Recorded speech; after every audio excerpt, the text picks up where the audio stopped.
بسم اللہ الرحمن الرحیم۔ السلام علیکم۔ سرد رات تھی۔ آسمان پر بادلوں کی آڑ میں دبی دبی سی چاندنی چھپی بیٹھی تھی اور سارا محلہ گہری نیند کی آغوش میں دفن ہو چکا تھا۔ گلی کے کونے پر ایک کھنڈر نما دیوار کے سائے تلے میں اپنی ننھی سی بچی کو سینے سے لگائے بیٹھی تھی۔ اس کا نازک سا چہرہ تپتے ہوئے بدن کی شدت سے سرخ ہو رہا تھا اور اس کی چھوٹی سی ہتھیلی میرے بوسیدہ دوپٹے کی گرہ میں بھینچی ہوئی تھی۔ ہلکی ہلکی سسکیاں اس کے خشک لبوں سے نکل رہی تھیں اور میں بے بس، لاچار، اپنی قسمت کے تھپڑ کھائے بیٹھی اپنی قسمت کی لکیر میں لگی دراڑوں کو ٹٹول رہی تھی۔ میں نے آسمان کی طرف نظریں اٹھا کر بڑی مشکل سے لب ہلائے۔ یا اللہ، یہ کیسی آزمائش ہے؟ یہ کیسا درد ہے جو زندگی کی رگ رگ میں سرایت کر گیا ہے؟ ایک وقت تھا جب میرے شوہر کے سائے تلے زندگی پھولوں کی سیج تھی۔ کم تھا لیکن سکون بہت تھا۔ میرے میاں رحمت اللہ گاؤں کے واحد موچی تھے۔ جوتے سینہ ان کا پیشہ اور میرا فخر تھا۔ ہمارے پاس نہ پکا مکان تھا، نہ سونے کے زیور، نہ رنگ برنگے کپڑے، لیکن اتنی ہمت ضرور تھی کہ کسی کے آگے ہاتھ نہ پھیلایا تھا۔ صبح ہوتے ہی رحمت اللہ اپنی بوسیدہ صندوقچی اٹھا کر دکان پر چلا جاتا اور شام ڈھلے جب لوٹتا تو ہنستے مسکراتے ہمارے لیے 2 وقت کی روٹی اور میرے لیے کبھی کبھار 1-2 سیب لے آتا۔ میری گود میں اللہ نے ایک بیٹی کی رحمت ڈالی تھی۔ میں نے اس کا نام زینب رکھا تھا۔ زینب کی آنکھوں میں دنیا بھر کی معصومیت اور معصوم ہنسی تھی جو میرے تھکے دل کی واحد ٹھنڈک تھی۔ میں نے اسے چھوٹے چھوٹے ہاتھوں سے اپنے ٹوٹے پھوٹے آنگن میں کھیلا کر بڑا کیا تھا۔ کچے صحن کی مٹی میں وہ پھول کی طرح کھلی رہتی تھی۔ لیکن زندگی کب ایک سی رہتی ہے؟ وہ دن بھی آیا جب رحمت اللہ بیمار پڑ گیا۔ پہلے ہلکی کھانسی تھی، پھر بخار، پھر کمزوری اور آخر میں چارپائی سے ہی لگ گیا۔ اس وقت بھی میں نے کسی قدر نہیں کھٹکھٹایا، اپنی چیزیں بیچ بیچ کر دوا دارو کراتی رہی۔ دن رات اس کے تپتے ماتھے پر ہاتھ رکھے بیٹھی رہی اور زینب کو سینے سے لگائے اللہ سے اس کی زندگی کی بھیک مانگتی رہی۔ مگر موت کا کھیل کون روک سکا ہے؟ ایک سرد رات، بالکل ایسی ہی رات تھی جیسی آج ہے، جب رحمت اللہ کا سانس اکھڑ گیا اور میری زندگی کی واحد دیوار گر گئی۔ کفن دفن کے بعد میکے کا در کھٹکھٹایا تو بھائی نے دروازے پر آ کر کہہ دیا، ہماری بھی زندگی ہے، تیرا بوجھ کیسے اٹھائیں؟ بڑی بہن تھی، اس کے شوہر نے کہا، ہم پہلے ہی 6 بچوں کا پیٹ پال رہے ہیں، اب تم کہاں سمٹ کر بیٹھو گی؟ میرے ماں باپ تو کب کے مٹی تلے جا چکے تھے، بس ایک یاد رہ گئی تھی۔ میں زینب کو گود میں اٹھائے در در کی ٹھوکریں کھاتی رہی۔ پہلے تو کسی نے تسلی دے دی، پھر جب کئی دن گزر گئے اور جسم سے کپڑے بھی بوسیدہ ہو گئے تو لوگوں کی زبانوں کا زہر بھی رسنے لگا۔ محلے والے کہتے، نوجوان بیوہ ہے، رات کے وقت باہر کیوں نکلتی ہے؟ کوئی کہتا، دیکھو دیکھو، 2 وقت کی روٹی کے لیے بچوں کی طرح مانگتی پھرتی ہے، غیرت نہیں بچی۔ میں خاموش تھی۔ خاموشی بھی ایک ہنر ہے جو مجھ جیسی مظلوم عورتیں سیکھ لیتی ہیں۔ میرے پاس کوئی راہ نہیں تھی۔ زینب بیمار ہوئی، بخار میں تپنے لگی اور میں اسے لے کر ہر در کھٹکھٹاتی رہی۔ پہلے ایک آنٹی نے خیرات دے دی، دوسرے دن کسی نے دروازہ بھی نہ کھولا۔ یہی حال آج کی رات کا تھا۔ شدید سردی میں زینب کا بدن کانپ رہا تھا، اس کی ہڈیوں کا ڈھانچہ صرف چمڑی سے ڈھکا تھا۔ میں نے اسے چادر میں لپیٹا اور اس کی ہچکیوں بھری سانسوں کے ساتھ ایک بار پھر اندھی گلیوں کا رخ کیا۔ 1 2 3 گھر، ہر دروازے پر صدا دی، بی بی، اللہ کے نام پر ایک روٹی دے دو، میری بچی بھوکی ہے، اللہ تمہیں دے گا۔ مگر ہر بار دروازہ بند یا کیواڑوں کے پیچھے سے کھنکھناتی آواز، آج نہیں بچا کچھ بھی۔ دل کرتا تھا زینب کو سینے سے لگا کر خود مٹی میں دفن ہو جاؤں یا اسی گلی کے کنارے پڑی اینٹ سے اپنا سر پھوڑ لوں، مگر پھر بیٹی کی کمزور آواز کانوں میں پڑتی، اماں پیاس لگ رہی ہے۔ میں پھر اپنے آنسو پونچھتی اور اللہ کا نام لے کر آگے بڑھ جاتی۔ یہی تو ماں ہوتی ہے، دنیا سے لڑتی، تقدیر سے الجھتی، مگر اپنی اولاد کے لیے کبھی ہار نہیں مانتی۔ میرا دل ہر در کھٹکھٹانے پر اور ٹوٹتا جا رہا تھا۔ رات کی سرد ہوا ہڈیوں تک اتر رہی تھی اور زینب کا ننھا سا جسم کانپ رہا تھا۔ میری انگلیاں سن ہونے لگیں، پاؤں شل ہو گئے اور سانس سینے میں پھنسنے لگی، مگر میں دروازے کھٹکھٹاتی رہی۔ ہر صدا میں دل سے یہی آواز نکلتی، بی بی ایک روٹی دے دو، میری بچی بھوکی ہے۔ یہ صدا کوئی پہلی بار تو نہیں تھی، کئی دنوں سے یہی معمول تھا، مگر آج رات نہ جانے کیوں دل میں کوئی اور ہی بوجھ تھا۔ شاید زینب کی سانسیں اکھڑ رہی تھیں یا میرے صبر کا پیمانہ لبریز ہو رہا تھا۔ میں بھیک مانگنا نہیں چاہتی تھی، میں چاہتی تھی کہ میں محنت کی حق حلال کی روزی کما کر اپنی بیٹی کا پیٹ پالوں، مگر جیسے ہی زینب بیمار پڑی تھی میرا ذہن بالکل بھٹک چکا تھا۔ نہ مجھ سے کوئی کام ہوتا تھا، میں اس سے نظریں ہٹا نہیں پاتی تھی۔ ظاہر ہے میں جہاں کام کرتی ہوں وہ لوگ توجہ طلب کام مانگتے، اور میں اپنی بیٹی کے بغیر نہیں رہ سکتی تھی۔ یہی وجہ تھی کہ میں اسے اٹھا کر کچھ دن مانگ کر کھانا چاہتی تھی۔ میں ہر در کے انکار پر اندر ہی اندر مر رہی تھی۔ جس محلے میں سالوں سے رہتی آئی تھی، وہی لوگ آج دروازہ کھولنے کے لیے بھی تیار نہ تھے۔ وہی چہرے جو بچے زینب کے ساتھ کھیلا کرتے تھے، وہی عورتیں جن کے ساتھ میں محلے کے کنویں سے پانی بھرتی تھی، سب اجنبی ہو گئے تھے۔ دنیا کی یہی فطرت ہے، غربت میں رشتہ ناتا، سچ جھوٹ سب ختم ہو جاتا ہے۔ میں شادی سے پہلے اماں کے ساتھ ایک حویلی میں نوکری کرتی تھی۔ میرے والد کا میرے بچپن میں ہی انتقال ہو گیا تھا۔ بھائی اپنے بیوی بچے دیکھ رہا تھا، لیکن پھر بھی ہمیں ایک چھت تلے رکھا ہوا تھا۔ ماں اور بیٹی دونوں کو گزارا کرنے کے لیے کچھ نہ کچھ کام تو کرنا تھا۔ پھر ہم زمیندار کی حویلی پر کام کرنے لگے۔ اماں بوڑھی ہو چکی تھیں۔ پہلے تو میں اماں کے ساتھ جاتی تھی، لیکن پھر اماں گھر کی ہو کر رہ گئی تھی اور پچھلے وقتوں میں بہت بیمار رہی تھیں۔ اسی وجہ سے میں ہی حویلی کا سارا کام سنبھال رہی تھی۔ آج جب مجھے وہ حویلی یاد آئی تو دل میں خیال آیا کہ کیوں نہ پرانے تعلق کی جان پہچان پر میں حویلی میں ہی کوئی مدد مانگ لوں۔ میرے وجود میں سرد رات کی ہوائیں یوں سرایت کر رہی تھیں کہ لگا جیسے ہڈیوں تک برف اتر آئی ہو، مگر اس سے کہیں زیادہ سخت ٹھنڈ میرے دل پر پڑ رہی تھی۔ آج جس حویلی کے دروازے پر میں لرزتے ہاتھ سے دستک دینے آئی تھی، وہی حویلی کبھی میرے قدموں کی چاپ سے آباد رہتی تھی۔ انہی دالانوں میں میرے کہکہے گونجتے تھے، انہی صحنوں میں نے دھوپ سینکی تھی، انہی روشن دانوں سے جھانکتی روشنی نے میری راتوں کی نیند پرسکون بنائی تھی۔ بیگم صاحبہ مجھے بیٹی کی طرح مانتی تھیں۔ ہر کام میری نگرانی میں ہوتا۔ کون سا سامان آنا ہے، کس کمرے کی جھاڑ پونچھ ہوگی، مہمانوں کے کھانے میں کیا بنے گا، یہ سب مجھ سے مشورے کے بغیر طے نہ ہوتا۔ میں حویلی کی جان تھی، یا کم از کم میں یہی سمجھتی رہی تھی۔ مگر پھر قسمت کی ایک کروٹ نے سب کچھ بدل دیا۔ میری شادی ہو گئی۔ شوہر بہت محبت کرنے والا نکلا۔ کہنے لگا، اب تو میری دنیا بس تو ہے، کام کرنے کی ضرورت نہیں، جو ہوگا میں کما کر لاؤں گا، تو آرام کرے گی، میرے بچوں کی ماں بنے گی، میرا گھر سنوارے گی۔ میں بھی دل ہی دل میں شکر ادا کرتی رہی، سوچا کہ بس اللہ نے اب دکھ کی گھڑیاں ختم کر دیں۔ بیگم صاحبہ نے بھی جاتے ہوئے کہا تھا، کبھی ضرورت ہو تو اپنا سمجھ کر آ جانا، یہ دروازہ تیرے لیے ہمیشہ کھلا ہے۔ میں نے نم آنکھوں سے حویلی کی چوکھٹ کو چوم کر رخصت لی تھی، دل میں ایک عجیب سا سکون لے کر، جیسے برسوں کی تھکن اتر گئی ہو۔ مگر زندگی کب سیدھی لکیر پر چلتی ہے۔ شوہر کی محبت کے دن مختصر نکلے۔ چند برس بھی نہ گزرے تھے کہ ایک دن وہ بھی بیماری میں چلا گیا۔ علاج کروانے کے پیسے نہ تھے، بس زخم بڑھتا گیا اور میری دنیا اجڑ گئی۔ شوہر کے بعد میکے والوں نے بھی منہ موڑ لیا۔ نہ سسرال رہا، نہ کوئی سایہ، بس ایک معصوم بچی ساتھ رہ گئی، وہ بھی تقدیر کی ماری، جس کا کمزور بدن بیماری کی لپیٹ میں آ گیا۔ دنوں دن بخار اور کمزوری بڑھتی گئی اور میں در در کی ٹھوکریں کھاتی رہی۔ پہلے پہل 2-4 گھروں میں کام مانگا، مگر سب نے کہہ دیا بیوہ ہے، اپنے ساتھ نحوست لے کر آتی ہے۔ کوئی دھتکار دیتا، کوئی طنز مارتا، اور میں ہر دن اپنی خودداری کے چھوٹے چھوٹے ٹکڑے زمین پر بکھرتے دیکھتی رہی۔ آج پھر جب بھوک سے بے حال بیمار بچی کی کراہیں سنتی، اس کا جلتا بدن سینے سے لگا کر نکلی تو قدم بے اختیار اسی حویلی کی طرف اٹھ گئے۔ نہ جانے کون سی امید، کون سا سہارا دل میں لیے۔ شاید بیگم صاحبہ کی کہی ہوئی وہ بات یاد آ گئی تھی کہ یہ دروازہ تیرے لیے ہمیشہ کھلا ہے۔ میں نے لرزتے ہاتھ سے دروازہ کھٹکھٹایا۔ دروازے پر وہی نوکرانی آئی جو کبھی میری ماتحت ہوا کرتی تھی۔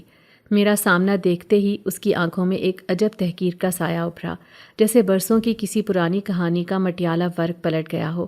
میں نے کانپتی آواز میں کہا، بیٹی بیمار ہے، بخار سے جل رہی ہے، کچھ کھانے کو دے دو، روٹی کا ایک ٹکڑا ہی صحیح۔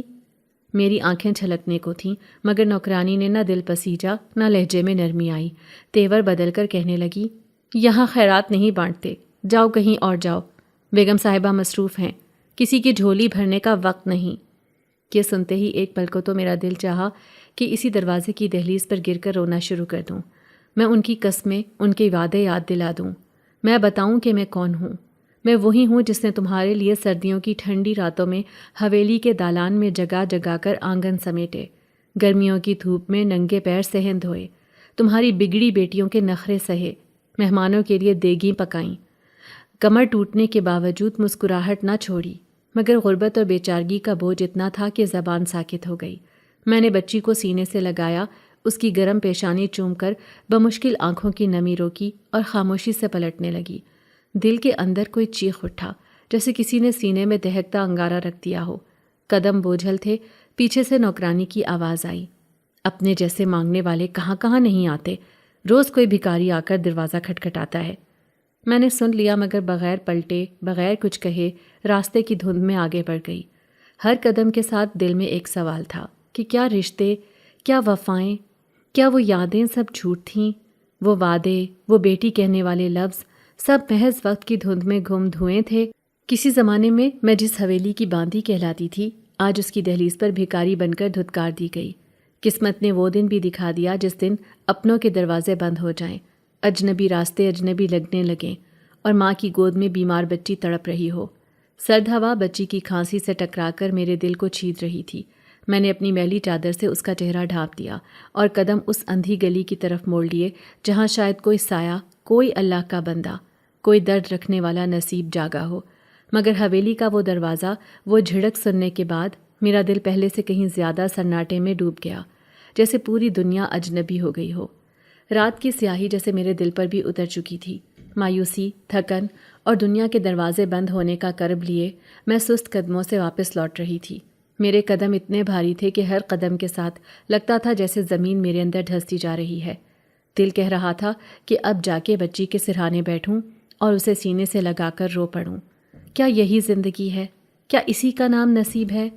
وہی بیٹی جس کے لیے چند گھونٹ دودھ کی چاہ میں نے حویلی کے دروازے پر جھڑک کھائی۔ میں گلی کے نکڑ پر پہنچی تو یوں لگا جیسے محلے کی ہوا بھی تھم گئی ہو۔ ہر دروازے کی کنڈی لگی تھی، ہر کھڑکی بند تھی، بس سناٹا، جیسے پوری بستی سو چکی ہو اور میں تنہا جاگ رہی ہوں۔ تبھی میری نظر اس پرانی کوٹھی پر پڑی جس کا گیٹ ہمیشہ تالا لگا ہوتا تھا۔ جب سے اس محلے میں آئی تھی، اس گھر کے بارے میں ان گنت کہانیاں سنی تھیں۔ کبھی کوئی کہتا کوئی امیر سیٹھ کا گھر تھا جو اولاد کی محرومی میں پاگل ہو گیا اور کہیں چلا گیا۔ کبھی کوئی کہتا اس حویلی میں جن بھوت ہیں۔ کچھ دن پہلے خبر اڑی کہ یہاں کوئی نئی فیملی آ بسی ہے۔ لوگ باتیں کرتے کہ بہت پردے والے لوگ ہیں۔ آج تک کسی نے ان کا چہرہ نہیں دیکھا، نہ کبھی وہ بازار نکلے، نہ محلے کی محفل میں شامل ہوئے۔ میں ہمیشہ اپنے درد اور مصیبتوں میں اتنی الجھی رہی کہ کبھی ادھر نظر اٹھا کے بھی نہ دیکھا۔ مگر اس سناٹے میں آج اچانک اس پرانے خاموش گھر کی اوپر والی منزل سے روشنی جھلکنے لگی، ایک خفیف سی روشنی جو کالے پردے کی اوٹ سے باہر جھانک رہی تھی۔ میرے قدم جیسے رک گئے۔ پوری گلی اندھیرے میں ڈوبی ہوئی تھی، صرف وہ ایک کھڑکی۔ میں حیرت سے رک گئی، جیسے کسی اندیکھے ہاتھ نے میرا بازو تھام لیا ہو۔ دل میں عجب سا تجسس جاگا، وہی دل جو حویلی سے جھڑک کھا کر مردہ ہو چکا تھا۔ اس روشنی نے جیسے اسے ایک بار پھر دھڑکن دے دی۔ ہوا میں ہلکا سا جھونکا آیا اور کھڑکی کا پردہ ذرا سا سرک گیا۔ ایک جھلک، بس ایک لمحے کی جھلک، وہ بھی اتنی تیزی سے کہ شاید میں نے وہم جانا ہو، مگر نہیں، میں نے دیکھا تھا ایک حسین نوخیز چہرہ، دودھ جیسی رنگت، بڑی بڑی آنکھیں جن میں جانے کون سا دکھ چھپا ہوا تھا، اور سیاہ بال جو روشنی میں سلگتی رات کی طرح لگ رہے تھے۔ وہ نوجوان چند لمحے مجھے دیکھتا رہا، پھر کھڑکی کا پردہ واپس سرکا دیا۔ میرے قدم من من کے ہو گئے۔ کیا میں واقعی دیکھ بیٹھی تھی، یا غربت، بھوک اور تھکن نے آنکھوں میں دھند ڈال دی تھی؟ دل کے اندر ایک مدھم سی آواز گونجی، نہیں، وہ وہم نہیں تھا۔ تبھی ایک اور غیر متوقع لمحہ آیا۔ اسی کھڑکی کے نیچے والا دروازہ آہستہ سے کھلا، اتنی دھیمی آواز کے جیسے ہوا کی سرسراہٹ ہو۔ میرے دل کی دھڑکن تیز ہو گئی۔ اس سنسان رات میں جب سب دروازے بند تھے، ایک اجنبی دروازہ کھلنے کی آواز اور میں، دل میں جانے کس جذبے کے تحت میں نے پلٹ کر دیکھ لیا۔ دروازے کی اوٹ میں وہی نوجوان کھڑا تھا جس کی جھلک ابھی اوپر کھڑکی سے دیکھی تھی۔ اس نے آہستگی سے نظریں جھکائیں، پھر ایک نرم اور مہربان سی آواز میں کہا، آ جاؤ، اندر آ جاؤ۔ میرے قدم جیسے زمین میں دھس گئے۔ میں نے ادھر ادھر دیکھا، کہیں کوئی دیکھ نہ رہا ہو۔ اس نوجوان کی آنکھوں میں جانے کیسی کشش تھی کہ میں چاہ کر بھی انکار نہ کر سکی۔ اس کی آنکھوں میں میرا دکھ، میرا کرب، میری بھوک اور میری بیٹی کی تڑپ سب پڑ رہی تھی۔ بیٹی بیمار ہے، بہت دن سے بھوکی ہوں، میں نے بمشکل کہا۔ اس نے دروازہ تھوڑا اور کھولا۔ اندر کا ماحول اجنبی اور الگ سا تھا۔ باہر کی سردی کے برعکس اندر سے ایک عجیب سی حرارت، ایک سکون جھلک رہا تھا۔ دروازے کے قریب ہی ایک دیا جل رہا تھا جس کی روشنی میں اس کا چہرہ اور بھی روشن لگ رہا تھا۔ جانتا ہوں، اس کی آواز میں جانے کیسا جادو تھا کہ میں بے اختیار دروازے کی دہلیز پار کر گئی۔ اندر قدم رکھتے ہی یوں لگا جیسے میرے پاؤں کی زنجیریں کٹ گئی ہوں۔ میں نے ارد گرد نظر دوڑائی۔ ہر طرف پردے، دیواروں پر پرانے طرز کی لکڑی کی الماریاں، کہیں کہیں دیے کی ہلکی روشنی۔ ماحول میں عجیب سے سکون اور وحشت کا ملا جلا احساس تھا۔ وہ نوجوان آگے آگے چلتے ہوئے ایک کمرے میں لے گیا۔ وہاں قالین بچھا تھا اور دیوار کے ساتھ پرانی لکڑی کی میز پر کھانے کے برتن رکھے تھے۔ بیٹی کے لیے گرم دودھ رکھا ہے، خود بھی کھا لینا۔ بھوکی ماں کا دکھ دنیا میں بس ایک ہمدرد ہی جانتا ہے۔ میں نے حیرت سے اسے دیکھا۔ میں نے تو کسی کو نہ بتایا تھا، نہ ہی محلے میں کوئی ایسا تھا جسے میری بیٹی کے بخار کا علم ہو۔ یہ نوجوان کون تھا؟ کیسے جانتا تھا؟ میری آنکھوں میں بے ساختہ آنسو آ گئے۔ میں نے بچی کو سینے سے لگا کر دونوں ہاتھ دعا کے لیے اٹھا دیے۔ تم تو فرشتہ ہو، اللہ تمہیں سلامت رکھے۔ اس نے مسکرایا اور اتنی نرمی سے کہا، ماں کی دعا سے بڑی دنیا کی کوئی دولت نہیں۔ میں نے پہلی بار اس دن محسوس کیا کہ اس کے چہرے میں جانے کیسا نور تھا، جیسے وہ عام انسان نہ ہو، کوئی اور ہی مخلوق ہو۔ وہ سادگی، وہ نزاکت، وہ آنکھوں کی نمی۔ دل میں ہزار سوال تھے، لیکن حالات اور تھکن نے زبان بند رکھی۔ میری آنکھوں سے لگاتار آنسو بہہ رہے تھے۔ اس نے میرے ہاتھ سے بچی لے کر قالین پر بٹھایا، دودھ کا پیالہ اس کے ہونٹوں سے لگایا اور یوں لگا جیسے بچی کی کھانسی کچھ ہلکی ہو گئی ہو۔ میں نے اس کا نام پوچھنا چاہا، مگر اس نے صرف اتنا کہا، نام سے کیا ہوتا ہے؟ ضرورت اور درد کا رشتہ ناموں کا محتاج نہیں ہوتا۔ میں نے دل میں شکر ادا کیا اور خاموشی سے اس اجنبی، پراسرار مگر مہربان نوجوان کی موجودگی میں بیٹھ گئی۔ اس رات دنیا کے تمام بند دروازے، جھڑکیاں اور محرومیاں کہیں پیچھے رہ گئیں۔ بس اس اجنبی پردے دار مکان کی روشنی اور ایک مہربان آنکھوں والے شخص کی آغوش تھی، جس نے مجھے اس ویران اندھیرے میں جینے کا ہنر دیا۔ واقعی اس رات میری زندگی کی سب سے عجیب رات تھی، جب پہلی بار میں نے اس گھر کے اندر قدم رکھا، جسے محلے کی ہر عورت ایک پراسرار بھوتیا سا مکان کہتی تھی۔ مگر جب اندر آئی تو میرا تو جیسے دل ہی بیٹھ گیا۔ یہ کوئی عام سا پرانا مکان نہیں تھا، یہ تو ایک بہت ہی خوبصورت حویلی تھی۔ دروازے سے اندر داخل ہوتے ہی ایک وسیع گنبد نما ہال، جس کی چھت اتنی بلند تھی کہ سر اٹھا کر دیکھنے پر گردن تھک جائے۔ سنگ مرمر کے فرش پر ایسی چمک تھی کہ میرے پاؤں کے نشان بھی صاف دکھ رہے تھے۔ کونے کونے میں پرانے طرز کی لکڑی کی میزیں، قدیم دیے اور کندہ کاری والے پردے جھول رہے تھے۔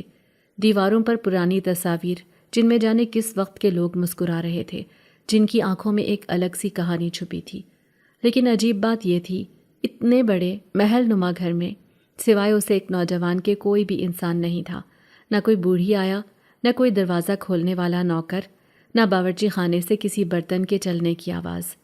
پورے گھر میں ایک پراسرار سا سکوت، جیسے وقت بھی اس حویلی میں رک سا گیا ہو۔ نوجوان کبھی اندر، کبھی صحن، کبھی برآمدے میں یوں گھومتا جیسے یہی اسی کی دنیا ہو۔ میں ہر کمرے کو حیرت سے دیکھ رہی تھی۔ قطار سے 9 کمرے بنے تھے، سب کے دروازے ہلکے سے کھلے۔ میں نے جھانک کر دیکھا، ہر کمرہ ایک دوسرے سے زیادہ شاندار۔ کہیں نیلا شیشہ جڑا ہوا آئینہ، کہیں پرانی طرز کے قالین، کہیں اونچے پلنگ جن پر ریشمی پردے، مگر کہیں کوئی زی روح نہ تھا۔ اوپر کی منزل پر بھی بالکل ایسے ہی۔ سیڑھیاں چڑھتے ہوئے میں ڈر گئی تھی، مگر تجسس نے پاؤں روکنے نہ دیے۔ اوپر بھی 9 کمرے، سب میں روشنی اور پردے، مگر وہی سناٹا۔ میں نے دل ہی دل میں سوچا، اتنے بڑے گھر میں کوئی خادم، کوئی نوکر، نہ ہی کوئی بزرگ۔ نوجوان نہایت سلیقے سے، خاموشی سے ہر کمرے میں جا رہا تھا۔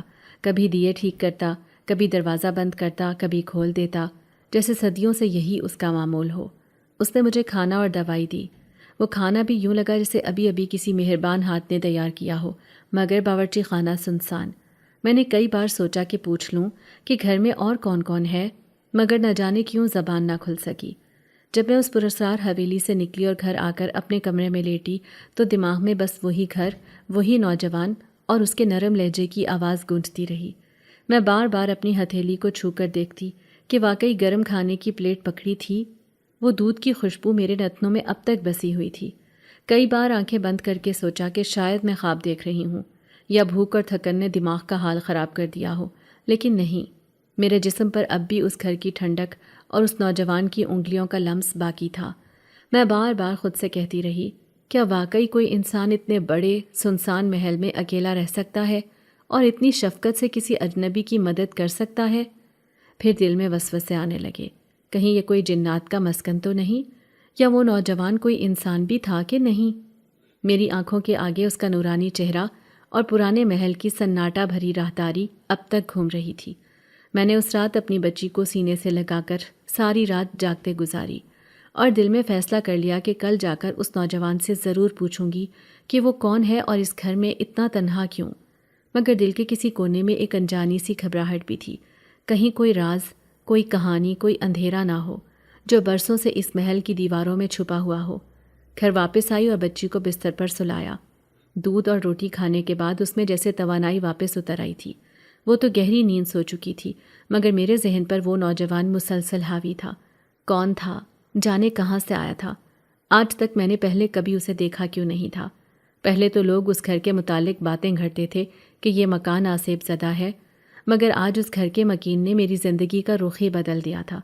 میرے دل سے اس کے لیے بے شمار دعائیں نکلتی جا رہی تھیں۔ یا اللہ، وہ جو کوئی بھی تھا اسے ہمیشہ خوش رکھنا۔ اس نے مجھے جاتے وقت روک کر کہا تھا، میرا ذکر کسی سے مت کرنا، بس جب مدد کی طلب ہو میرے دروازے پر آنا۔ میں نہ جانے کب نیند کی وادی میں اتر گئی۔ پیاس کی شدت نے وجود کو جکڑا تو میری آنکھوں کے آگے اندھیرا چھا گیا۔ بھوک کے چکر میں تو آج میں نے گھر کا پانی بھی جمع نہ کیا تھا اور پائپ لائن کا وقت صرف شام کے 6 بجے کھلتا تھا۔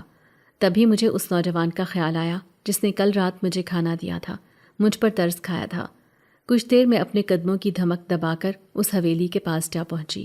درار سے جھانکا تو جو منظر دیکھا وہ روح کو کپ کپا دینے والا تھا۔ یہ تو وہی تھا، ہاں وہی جس نے کل رات مجھے کھانا کھلایا تھا۔ وہ ایک پراسرار روشنی کے دائرے میں کھڑا تھا۔ اس کا آدھا چہرہ سائے میں تھا اور آنکھوں سے ایسی سرخی جھلک رہی تھی جیسے دہکتے انگارے ہوں۔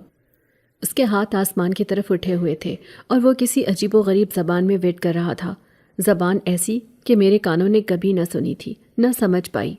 وہ الفاظ نہیں جیسے سانپ کی پھونکار، جنگل کے درختوں کی سرسراہٹ یا کسی اور دنیا کی گونج ہو۔ اس کے گرد ہلکی ہلکی نیلی اور سفید روشنی کا ہالہ بن رہا تھا۔ ہوا ساکت ہو گئی تھی اور کمرے کے اندر کا منظر کسی اور ہی جہان کی کہانی سناتا تھا۔ میں دم بخود سانس روکے خوف اور حیرت کے بیچ لرزتی رہی۔ بدن کی ساری رگیں سن ہو چکی تھی۔ دل میں 100 وسوسے اٹھے کہ کہیں یہ کوئی شیطانی عمل نہ ہو۔ کچھ دیر بعد اس نے اپنے ہاتھ نیچے کیے اور جیسے ہی اس کی نگاہ دراڑ کی طرف اٹھی، میں ایک جھٹکے سے پیچھے ہٹ گئی۔ قدموں میں لرزش، جسم پسینے میں بھیگا ہوا، دل کی دھڑکنیں یوں دھک دھک کر رہی تھیں جیسے سینہ پھاڑ کر باہر آ جائیں گی۔ میرے کانوں میں ابھی تک اس کے پڑھے ہوئے الفاظ کی باز گشت گونج رہی تھی۔ عجیب سی گھبراہٹ، خوف اور تجسس نے مجھے اپنی گرفت میں لے لیا تھا۔ میں خود کو سنبھالنے کی کوشش کرتی ہوئی تیزی سے اپنے گھر کی طرف لوٹ گئی۔ دل بار بار کہتا تھا کہ میں جو کچھ دیکھ آئی ہوں وہ کوئی عام انسان نہیں کر سکتا، یہ کوئی جنات کی حرکت ہے، یا پھر وہ خود کوئی جن ہو۔ ساری رات ڈر اور خوف میں آنکھوں میں کٹی۔ بار بار کھڑکی سے اس ویران محل کی طرف نظر جاتی جہاں اب مکمل اندھیرا چھا گیا تھا۔ دل میں عجیب وسوسے اٹھ رہے تھے کہ اگر وہ واقعی کوئی جن ہے تو اس کا مقصد کیا ہے، کیوں اس بستی میں آیا ہے اور کیوں سب کے بیچ چھپ کر رہتا ہے۔ میں نے سوچا کہ صبح محلے کی کسی بڑی بوڑھی سے مشورہ کروں گی، مگر پھر خیال آیا کہ اگر کسی کو بتاؤں گی تو کہانی آگ کی طرح پھیل جائے گی اور محلے والے مجھے ہی الزام دے ڈالیں گے کہ میں کیوں رات گئے اس کی نگرانی کرتی رہی ہوں۔ آخر عورت ذات اور وہ بھی بیوہ پر تو ویسے ہی 1000 تہمتیں لگتی ہیں۔ رات جانے کتنے پہر کٹی، نہ نیند آئی نہ سکون۔ ننھی بچی کی تیز سانسیں، اس کی ہلکی سسکیاں دل چیر رہی تھیں اور ادھر دماغ میں وہ منظر کسی فلم کی طرح گردش کر رہا تھا۔ بار بار آنکھیں بند کر کے دل کو سمجھاتی، یا اللہ تو ہی پردہ پوشی فرما، یا تو خواب دکھا دے یا بھولنے کی طاقت دے۔ مگر نہ خواب آیا نہ منظر ذہن سے مٹا۔ دل میں ایک الجھن، خوف اور عجیب کشش پیدا ہو گئی تھی اس شخص کے لیے۔ کبھی سوچتی کہ ہو سکتا ہے وہ نیک ہو، اللہ والا ہو، کوئی ولی اللہ جسے قدرت نے کوئی طاقت دے رکھی ہو، مگر پھر اس کی سرخ آنکھیں یاد آتی تو دل میں دھڑکا لگتا کہ نہیں، یہ کوئی اور مخلوق ہے، شاید جنات کی دنیا سے۔ میں نہ تو اس راز کو ہضم کر پا رہی تھی نہ بیان کر سکتی تھی۔ پورے محلے میں وہ سب سے زیادہ خاموش اجنبی سا شخص تھا، نہ کسی کے جنازے میں نہ کسی کے ولیمے میں، بس گاہے بگاہے مسجد میں جا کر نماز پڑھتا، پھر آ کر اپنے کمرے میں بند ہو جاتا۔ عورتیں اکثر کہتیں، بیچارہ تنہا ہے، نہ ماں نہ باپ نہ بھائی بہن، اللہ جانے کیسے رہتا ہے۔ مجھے سمجھ آ رہا تھا کہ وہ تنہا کیوں ہے۔ جب انسانوں میں جنات آ کر بسے تو ان کی تنہائی ہی ان کی حفاظت بن جاتی ہے۔ شاید وہ اپنے وجود کو چھپانے کی کوشش کر رہا ہے، لیکن پھر دل کہتا کہ اگر وہ برا ہوتا تو اب تک کسی کا نقصان کر چکا ہوتا۔ رات کے آخری پہر جب اذان کی آواز آئی تو میں نے وضو کیا اور نماز میں اللہ کے حضور وہ منظر رکھ دیا جو میں نے دیکھا تھا۔ دعا کی کہ یا رب، اگر وہ برا ہے تو ہمیں اس کے شر سے بچا، اور اگر وہ نیک ہے تو ہماری بچی کی جان اس کے ذریعے بچا دے۔ دل میں عجیب سکون اور الجھن کا سنگم تھا۔ سجدے میں جا کر آنکھیں بند کرتے ہی اس کی شبیہ آنکھوں کے سامنے آ گئی، اور میں نے زندگی میں پہلی بار کسی انجان مرد کے لیے اتنی شدت سے دل میں دعا کی، اور اس لمحے احساس ہوا کہ شاید تقدیر مجھے اس کے در تک خود لے آئی ہے، اور جو راہ دکھائی دے رہی ہے وہیں میری بچی کی زندگی کا راز چھپا ہے۔ میری آنکھیں ساری رات جاگتی رہی تھیں۔ مصلے پر بیٹھے بیٹھے جانے کب صبح کی ہلکی زردی آسمان کے کنارے پہ چمکنے لگی تھی۔ میں نے ہاتھ دعا کے لیے اٹھائے تھے، لیکن لفظ ساتھ چھوڑ گئے تھے۔ بس آنکھوں سے خاموشی میں آنسو بہہ رہے تھے۔ دل کی دھڑکن اتنی بے ترتیب تھی کہ مجھے یوں لگ رہا تھا جیسے پسلیوں سے نکل کر باہر آ گرے گی۔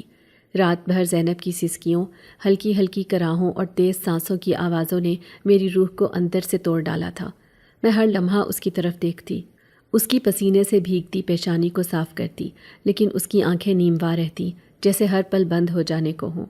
میں نے خود کو سنبھالنے کی ہزار کوشش کی تھی کہ کہیں میری کمزوری اس بچی کو مزید نہ توڑ دے، مگر دل کا کیا کیجیے جب اپنی ہی اولاد سامنے بے بسی کی تصویر بنی ہو اور اس کی سانسیں دھاگے سے بھی زیادہ باریک ہو چکی ہوں۔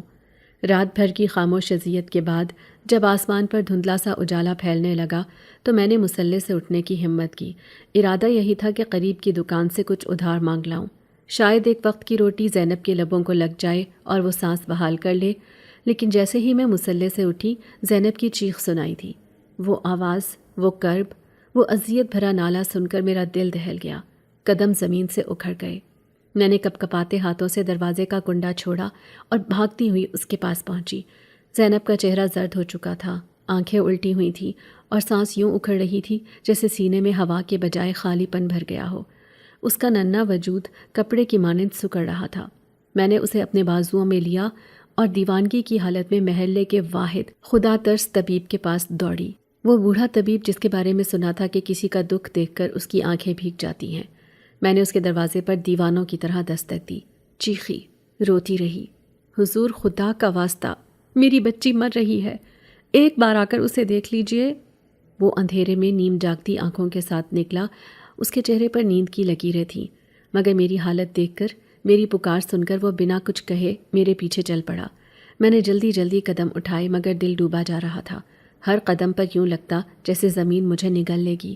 جب ہم کمرے میں داخل ہوئے تو زینب کا وجود اب بھی تیز سانسوں کے ساتھ تڑپ رہا تھا۔ میں نے جلدی سے طبیب کی طرف دیکھا۔ وہ آہستگی سے اس کے قریب آیا، اس کی نبض پر ہاتھ رکھا، اس کی پیشانی چھوئی، پلکیں جھکائیں اور پھر یوں گہرا سانس لیا جیسے کوئی آخری امید بھی ختم ہو چکی ہو۔ میرا دل دہل گیا۔ میں نے ہمت کر کے کہا، کیا ہوا بابا؟ دوا دے دیجئے، دوا، میری بچی کو بچا لیجئے۔ مگر اس نے آنکھیں بند کرتے ہوئے سر ہلا دیا اور اتنی دھیمی آواز میں بولا کہ میرے اندر کا سارا حوصلہ چکنا چور ہو گیا، سائمہ بی بی، دوا کا وقت گزر چکا ہے، اب دعا ہی اسے بچا سکتی ہے۔ یہ جملہ سن کر مجھے یوں لگا جیسے کسی نے میرے کانوں میں انگارے ڈال دیے ہوں۔ میں گھنٹوں سے جو اپنے دل کو سنبھالے ہوئے تھی وہ دیوار ایک دم گر گئی۔ میں زینب کے پاس زمین پر بیٹھ گئی، اس کا ننھا سا ہاتھ اپنے ہونٹوں سے لگا لیا اور بے اختیار رونے لگی۔ یا اللہ، یہ امتحان مجھ سے نہ لے، یہ تو میرا واحد سہارا ہے، یہ تو میرا جیتا جاگتا خواب ہے، مجھ پر رحم کر، یا اللہ، یا اللہ بچا لے میری بچی کو۔ آنسو رخساروں سے بہہ کر زینب کی سوکھی پیشانی پر گر رہے تھے۔ میں جانتی تھی کہ زینب نے ساری زندگی غربت اور تنگ دستی میں گزاری تھی۔ بچپن سے یتیمی کا داغ اس کی پیشانی پر تھا۔ میرے خواب تھے کہ میری بچی بڑی ہوگی، اسکول کا یونیفارم پہنا کر اسے اسکول بھیجوں گی، پیٹ بھر کھانا کھلائیں گے، محنت مزدوری کروں گی۔ وہ صبر کی تصویر بنی رہتی تھی، اس کی نرم ہنسی، اس کی معصوم باتیں اور ماں ماں کہہ کر گلے لگنا، یہ سب مجھے ہر دکھ بھلا دیتا تھا۔ میں نے سوچا بھی نہ تھا کہ وقت اتنی بے دردی سے وار کرے گا۔ کل شام جب وہ بخار میں تپ رہی تھی، میں نے اسے گود میں لے کر مصلے پر بٹھایا تھا اور وہ نیم جاگتی حالت میں بس یہی کہہ رہی تھی، اماں میرا سر دکھ رہا ہے، اماں مجھے اپنے پاس سلا لو۔ اور میں بے بس تھی، دوا کے پیسے نہ تھے، آس پڑوس سے مانگا تو سب نے کمال بے حسی دکھائی۔ اب وہی زینب میری آنکھوں کے سامنے موت اور زندگی کی جنگ لڑ رہی تھی۔ طبیب کے ہاتھ خاموشی سے جھکے رہے اور اس کے بعد اس نے میری طرف دیکھ کر وہ جملہ کہا جس سے میری سانس رک گئی، بی بی دعا کر لو، بس اب دعا ہی واحد سہارا ہے۔ میں اٹھ کھڑی ہوئی، بے خودی میں باہر بھاگی، آسمان کی طرف ہاتھ اٹھائے چیخ پڑی، یا اللہ مجھے لے لے، میری بچی کو بچا لے، مجھ سے اس کی تکلیف نہیں دیکھی جاتی۔ اے مالک، میری بیٹی کو زندگی دے دے، میں تیری بندی تیرے سامنے گڑ گڑا رہی ہوں۔ محلے کے چند لوگ کھڑکیوں سے باہر جھانکنے لگے، مگر کسی کے پاس اتنی ہمت نہ تھی کہ قریب آتا۔ کچھ نے دروازے بند کر لیے، کچھ نے پردے گرا دیے۔ طبیب نے پھر ایک بار زینب کے سینے پر ہاتھ رکھا۔ اس کی سانسیں اتنی مدھم ہو چکی تھیں کہ سنائی دینا بھی مشکل تھا۔ میں نے نم آنکھوں سے اسے دیکھا اور سرگوشی کی، بیٹی آنکھیں کھول، ماں کو تنہا نہ چھوڑ، تو ہی تو ہے میرے جینے کا سہارا، میری زندگی کی آخری روشنی۔ زینب کے ہونٹ ہلے جیسے کچھ کہنا چاہتی ہو، مگر آواز حلق میں ہی دب گئی۔ میں نے جھک کر اس کے کان میں سورہ یاسین پڑھنی شروع کر دی۔ ہر آیت کے ساتھ میرا دل زور زور سے دھڑکنے لگتا اور میں رو رو کر گڑ گڑا کر اللہ سے فریاد کرتی۔ کمرے میں موت کی سی خاموشی تھی۔ باہر ہلکی ہلکی ہوائیں چل رہی تھیں اور اندر زینب کی بے ترتیب سانسیں۔ وقت جیسے رک گیا تھا، ہر لمحہ ایک اذیت بھرا طویل صدی بن گیا تھا، اور میں ایک ماں، ایک بے بس ماں جس کے آنسو بھی زخموں پر مرہم نہ بن سکے۔ میں مسلسل دعائیں پڑھ کر زینب پر دم کر رہی تھی۔ وہ طبیب اب یہاں سے جا چکا تھا۔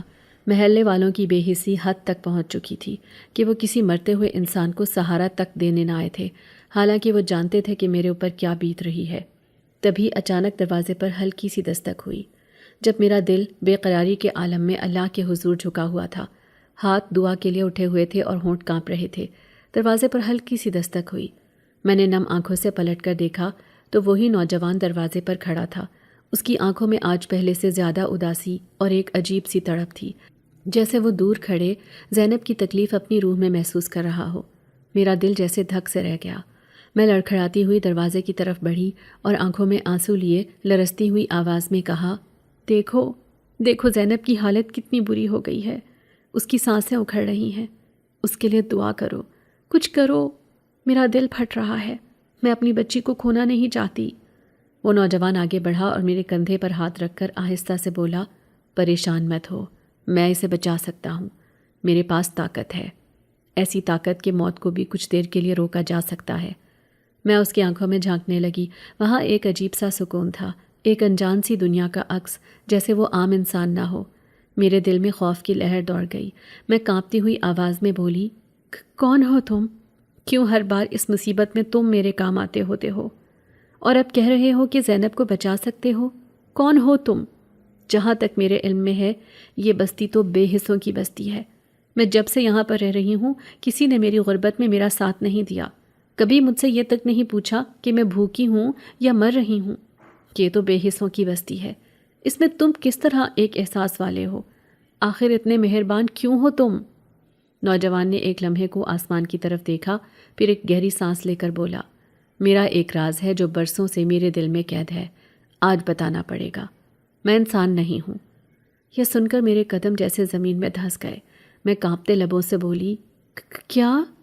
اس نے پھر دھیرے سے کہا، میں صدیوں پہلے جنات کی دنیا میں ایک جرم کا مرتکب ہوا تھا، ایک ایسی غلطی کہ جس کی سزا کے طور پر مجھے انسانوں کی بستی میں بھیج دیا گیا، تاکہ میں یہاں نیکی کر کے مسکینوں یتیموں کی مدد کر کے اپنے گناہ کم کروں۔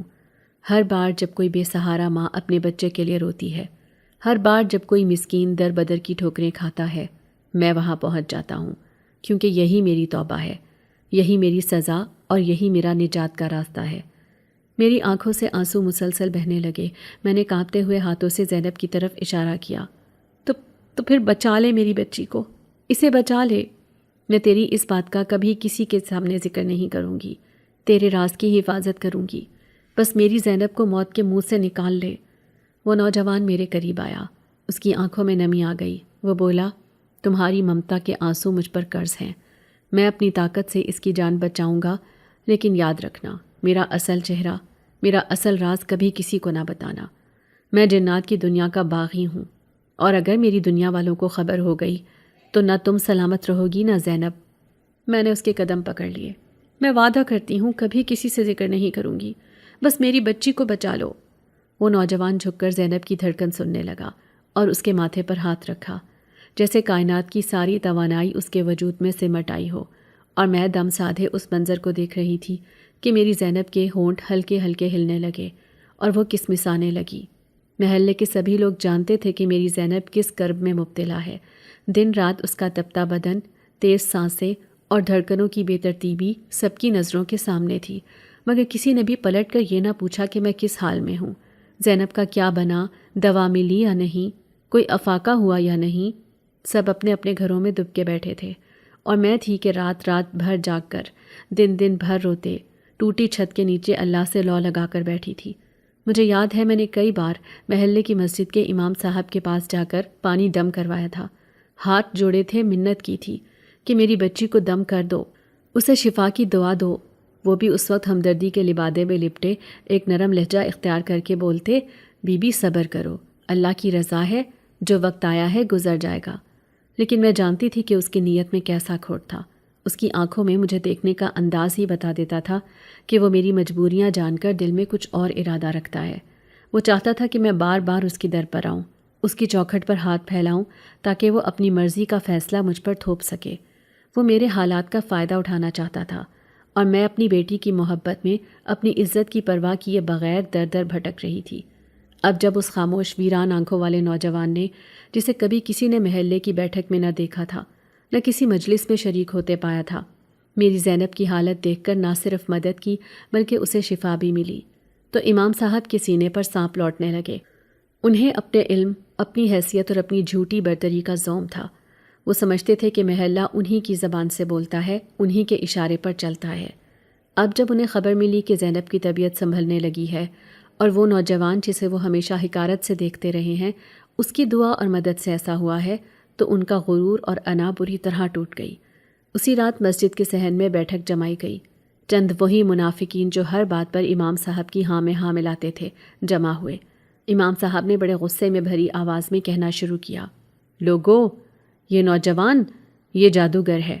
میں نے تمہیں پہلے بھی خبردار کیا تھا، یہ تمہارے بچوں کو لے جائے گا۔ یہ اپنی چالاکی سے بیوہ عورتوں اور یتیموں کو ورغلاتا ہے، اور اب تم دیکھ رہے ہو کہ اس نے زینب پر کون سا عمل کر دیا ہے، اور تم سب خاموش ہو۔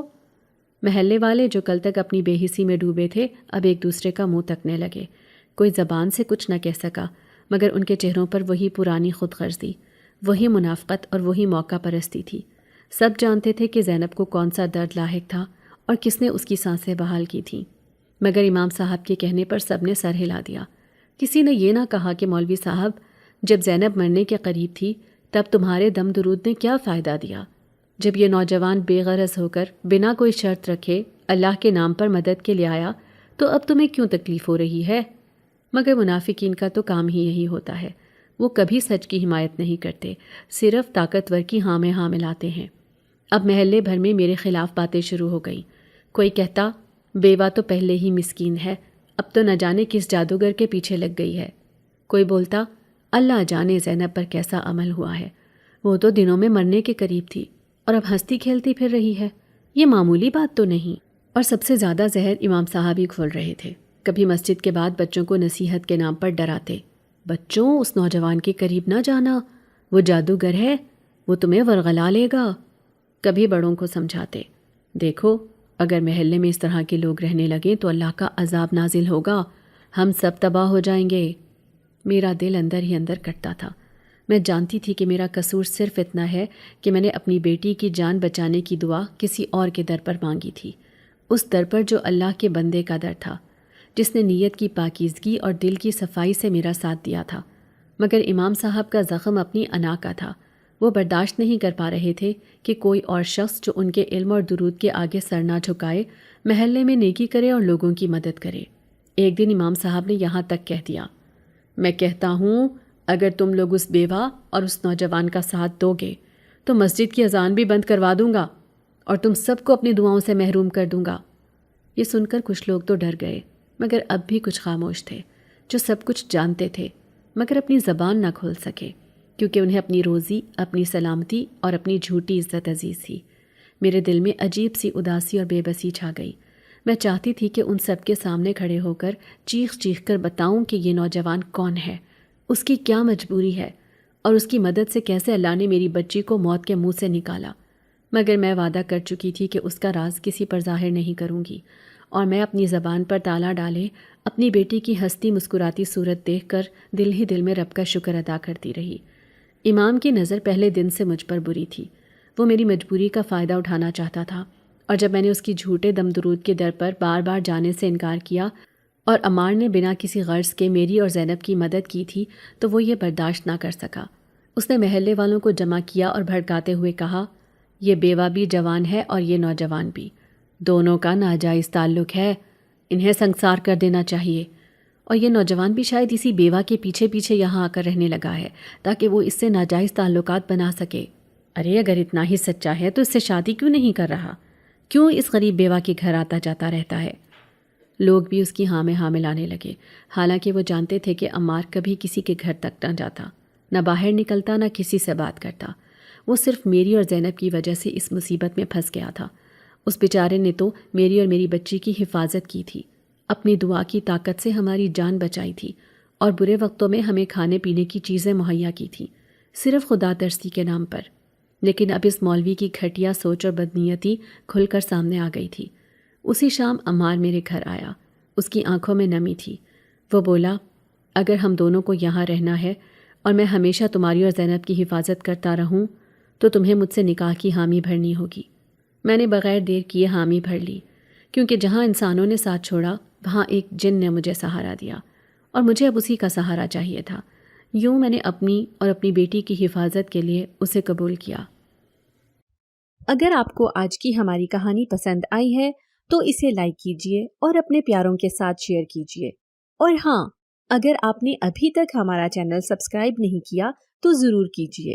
ملتے ہیں کل ایک نئی اور دلچسپ کہانی کے ساتھ، تب تک کے لیے اللہ حافظ۔